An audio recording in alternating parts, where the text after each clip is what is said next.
네, 말은 태어날 때 무게가 70kg이고요.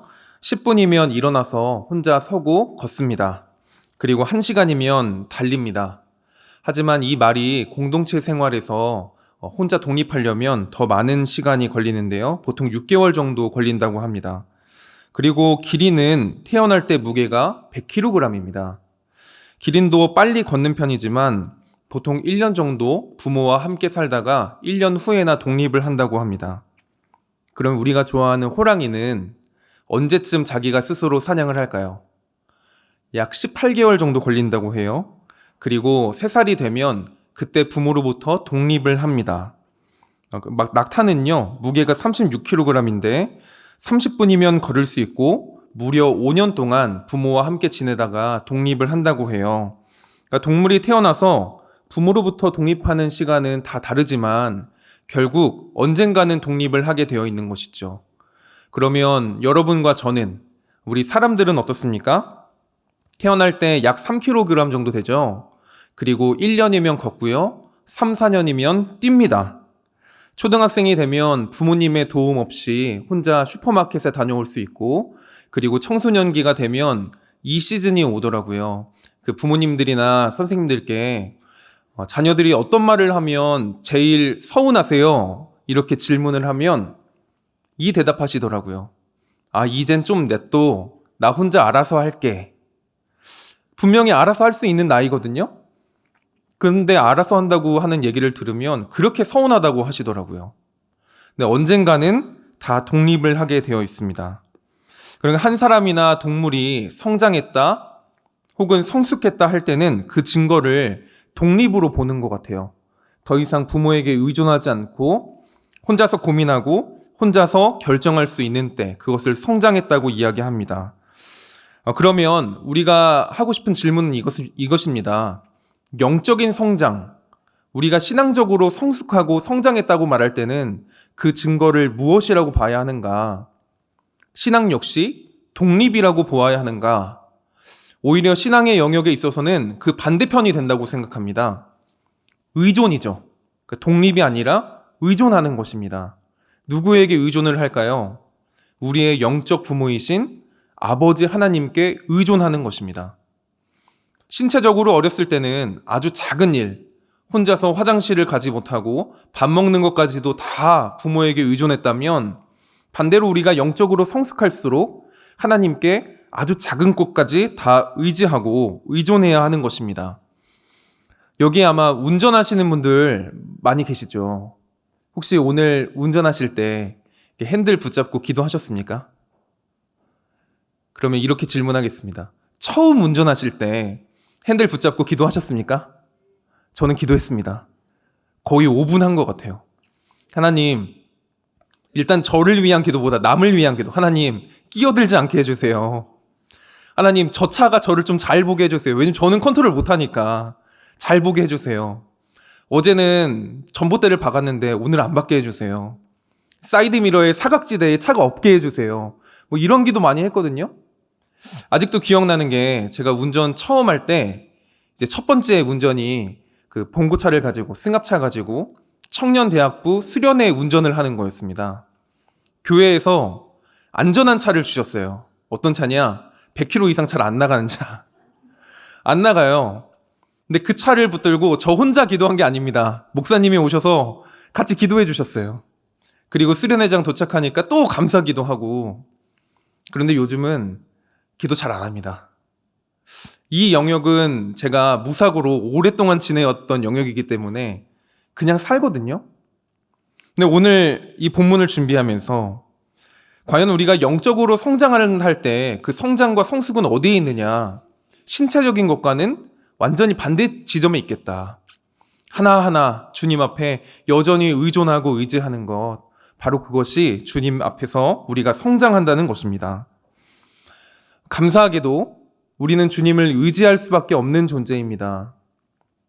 오늘 괜찮았는데 내일이 되면 아프고, 내일 괜찮을지 알았는데 모레 되면 우리가 알 수 없는 일들이 터지니까요. 우리는 한계를 가진 인간이기 때문에 언제나 한계가 없으시며 내일을 아시는 하나님을 의지할 수밖에 없습니다. 그렇다면 우리는 주님 앞에 나아갈 때, 의지하고자 할 때 어떤 태도를 가져야 하는가? 그것을 오늘 본문을 통해 오병이어 사건을 통해 한번 살펴보고자 합니다. 먼저 우리가 기억해야 될 것은 염치 없이 주님 앞에 구해야 한다는 것입니다. 오병이어 사건은 예수님 사역의 전환점 부근에 있습니다. 예수님의 사역을 전반기와 후반기로 나누게 되면 먼저 후반기를 보면 십자가 사건이 되겠죠. 예수님께서 자신이 순환당하실 것을 말씀하시고 예루살렘에 들어가시며 그 십자가를 향하여 달려가시는 길, 그것이 후반기 사역입니다. 상반기 사역은 우리가 보통 가전고라고 얘기합니다. 가르치시고 고치시고 전파하시는 것이죠.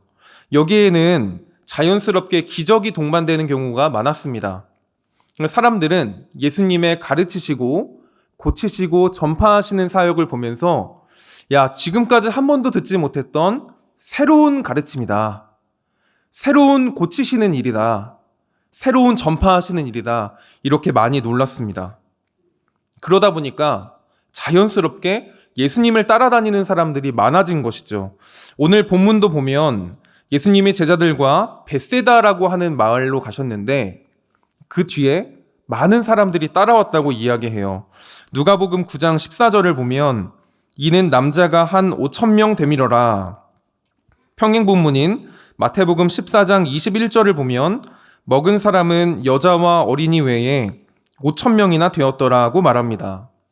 성인 남자만 5,000명이니까 어떤 학자들은 여자와 어린이와 노인까지 합치면 10,000명이 될 것이다. 또 어떤 사람들은 20,000명이 될 것이다 라고 이야기합니다. 그것보다 더 중요한 것은 당시에 갈릴리에 있는 작은 마을들의 인구라고 생각해요. 갈릴리 바다가 있잖아요. 그러면 그 바다를 중심으로 마을들이 하나씩 있습니다. 오늘 본문에 나오는 벳세다도 그렇고요. 가버나움이라고 하는 그 유명한 도시도 있죠. 마을입니다. 각 마을마다 인구가 2,000명에서 3,000명 정도 됐을 거라고 봐요. 그런데 오늘 만약 예수님을 따라다니는 사람들이 10,000명이었다면 이 벳세다라는 마을에 사람들만 온 것은 아니겠죠. 이미 오래전부터 예수님이 나에게 무언가 주실 것을 알고 그렇게 기대하고 계속해서 따라다니는 사람들이 있었다는 것입니다. 그 사람들이 무려 10,000명에서 20,000명.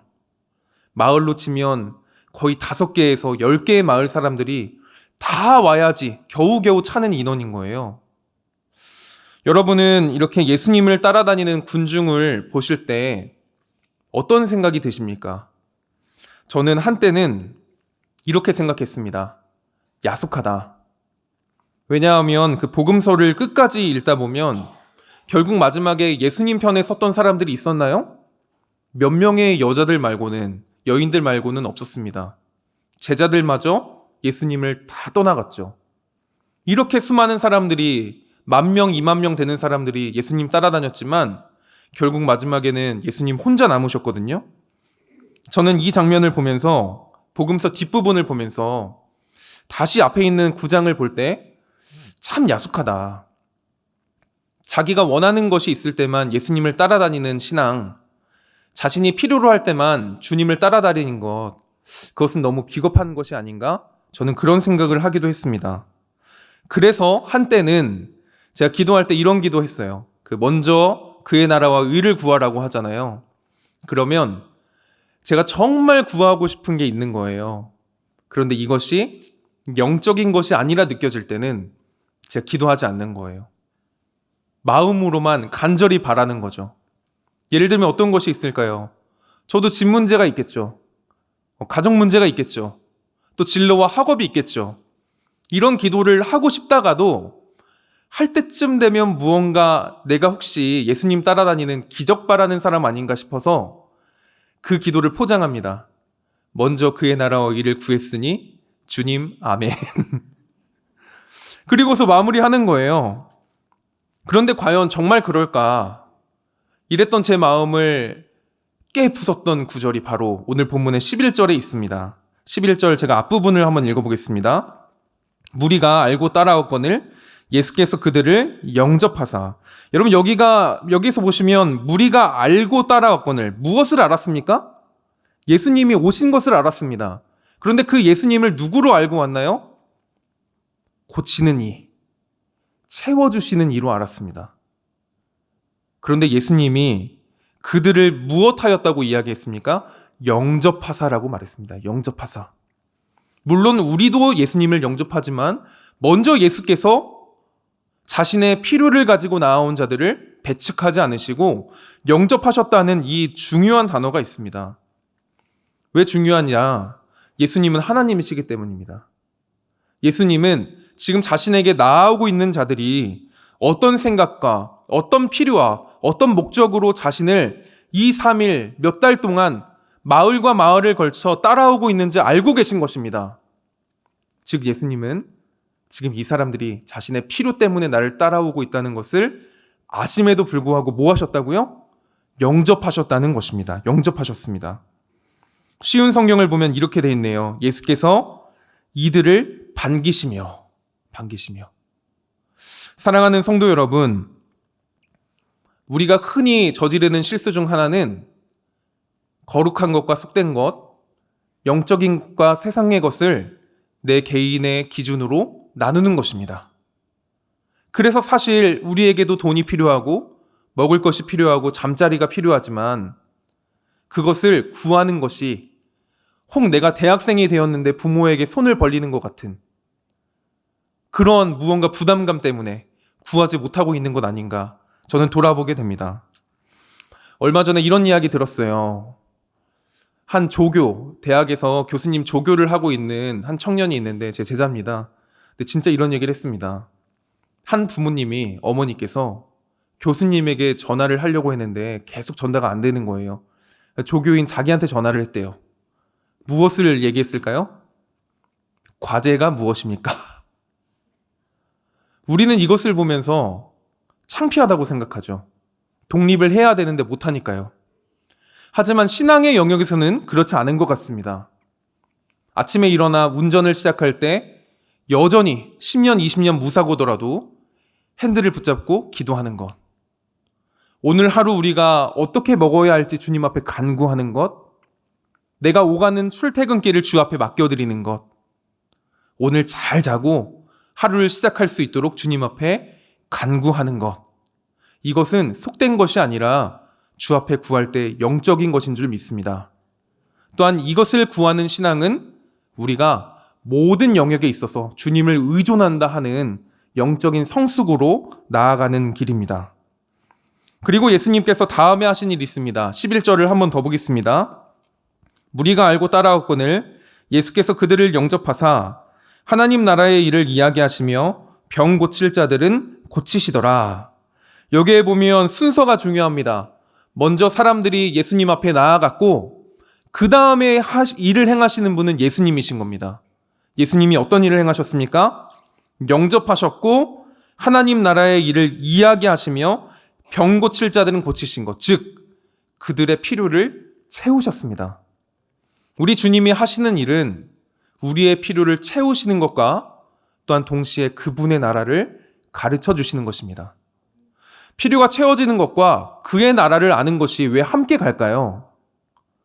그분의 나라가 우리의 모든 것을 채우는 풍족한 나라이기 때문입니다. 그래서 주님은 때때로 우리의 기도를 들으시고 우리의 필요를 채워주시면서 하나님 나라는 이런 것이란다. 내가 너희에게 줄 복은 세상에서 이 정도이지만 하늘에서는 어마어마하게 세상의 것과 비교할 수 없는 복이란다. 이것을 우리에게 가르쳐주고 계신 것입니다.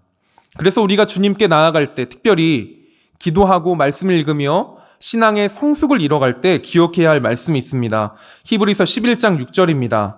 우리 함께 읽겠습니다. 시작. 믿음이 없이는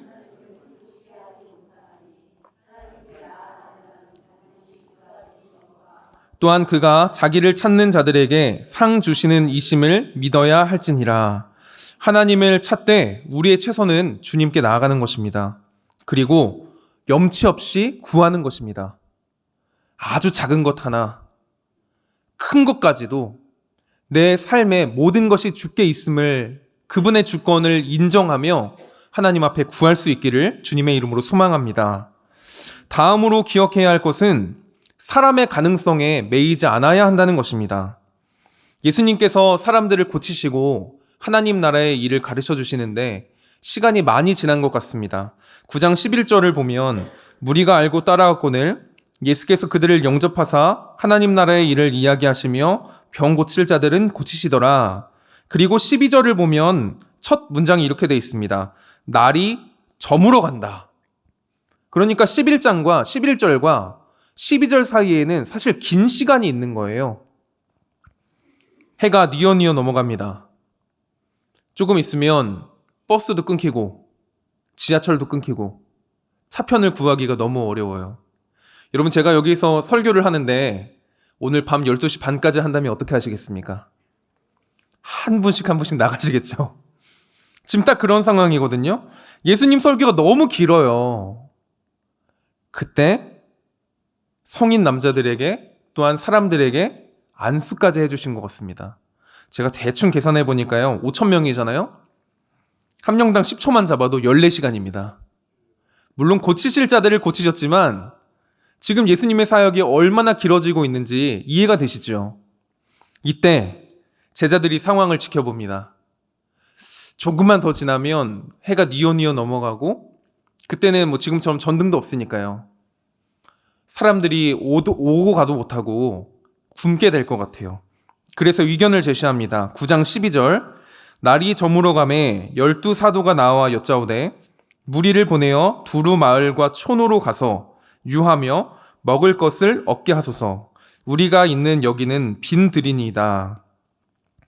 제가 이 구절을 보면서 제자들이 성장하긴 했구나 싶어요. 왜냐하면 예수님의 그 열정을 아는 겁니다. 오늘 예수님 지금 집중하고 계신데 분명히 차 끊긴다. 오늘 밥 못 먹어. 그래서 지금 12제자들이 나름대로 최선을 다해서 예수님을 보좌하기 위하여 자신들의 의견을 내는 겁니다. 의견을 낼 때 분석까지 했던 것 같아요. 자신들이 있는 곳을 분석합니다. 빈들입니다. 현재 상황, 주님 차 끊깁니다. 해결 방법, 보내서 직접 사오게 하소서라고 말합니다.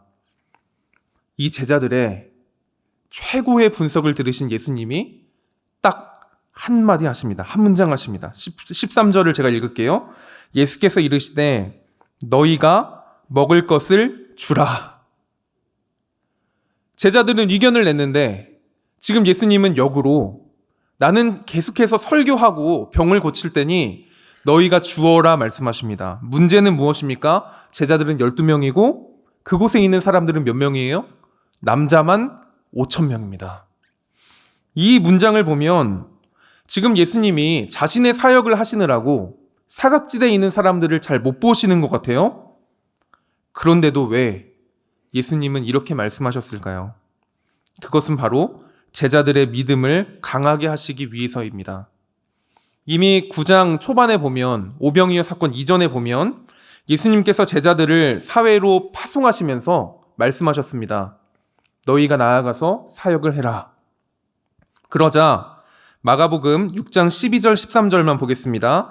제자들이 나가서 회개하라 전파하고 많은 귀신을 쫓아내며 많은 병자에게 기름을 발라 고치더라. 아멘. 제자들이 지금 한 일이 무엇입니까? 회개하라 전파한 것, 병 고친 것. 자, 이것이 원래 누구의 사역인가요? 예수님의 사역입니다. 예수님이 제자들의 믿음을 강하게 하시며 자신의 사역을 맡기셨는데 제자들이 그 사역을 감당하게 된 것입니다. 그래서 이번에는 오병이어 사건, 5,000명의 남자들이 앞에 있는데 그들에게 너희가 먹을 것을 주라 하신 것이죠. 그런데 문제는 뭐예요? 개별적으로 전도하고 개별적으로 병 고치는 것까지는 했는데요. 5,000명 먹이는 건 안 될 것 같아요.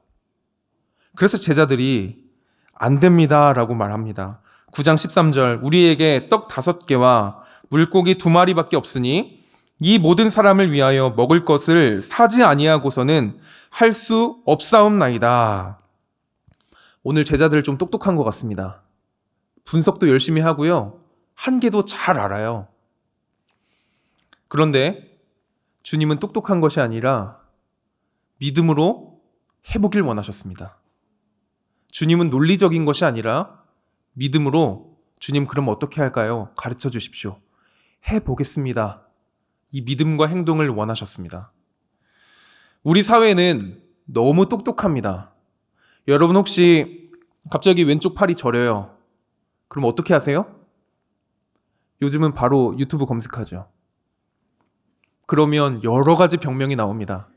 그 중에서 내가 또 잘 보니까 왼쪽 팔 중에서도 새끼손가락이 저린 것 같아요. 그럼 새끼손가락, 왼쪽 팔 중에 저리는 이유. 쫙 나옵니다.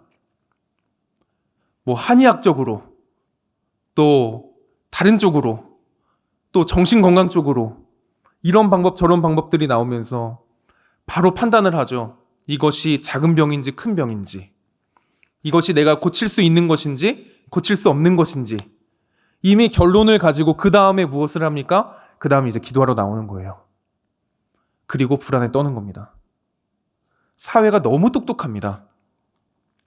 우리가 주님 앞에 믿음의 영역으로 간구라는 것을 해보기 전에 우리는 이미 다른 곳에서 어느 정도의 해답과 어느 정도의 플랜과 어느 정도의 해야 될 방법들을 다 가지고 그 다음에 주님 앞에 나오는 것입니다. 이것을 믿음 있는 의존이라고 이야기할 수 있는지 우리의 삶을 좀 다시 돌아봐야 합니다. 학생들의 삶도 크게 다르지 않다고 생각합니다. 이제는 많은 부모님들이 자녀들의 삶을 하나하나 계획해주는 시대가 됐거든요. 이미 사실 오래됐죠. 10년, 20년, 적어도 결혼할 때까지 네가 이 정도의 길을 가서 이렇게 살아야 한다라고 계획해주는 분들이 얼마나 많은지 모릅니다. 그러는 동안에 주님 앞에 정말 의존할 수 있는지, 그러는 동안에 과연 우리 자녀들이 정말 하나님을 붙들고 씨름해 볼 수 있는지, 그 기회가 주어지고 있는지 우리는 이것을 돌아봐야 하는 것입니다. 계획은 세워야 하지만 그 이전에 우리가 하나님 앞에 씨름해 보아야 한다는 것이죠. 오늘 제자들은 평소답지 않은 논리적인 해석과 똑똑한 해결 방법, 그리고 재빠른 판단력 안 됩니다. 그렇게 이야기했습니다. 꼭 우리 모습 같죠.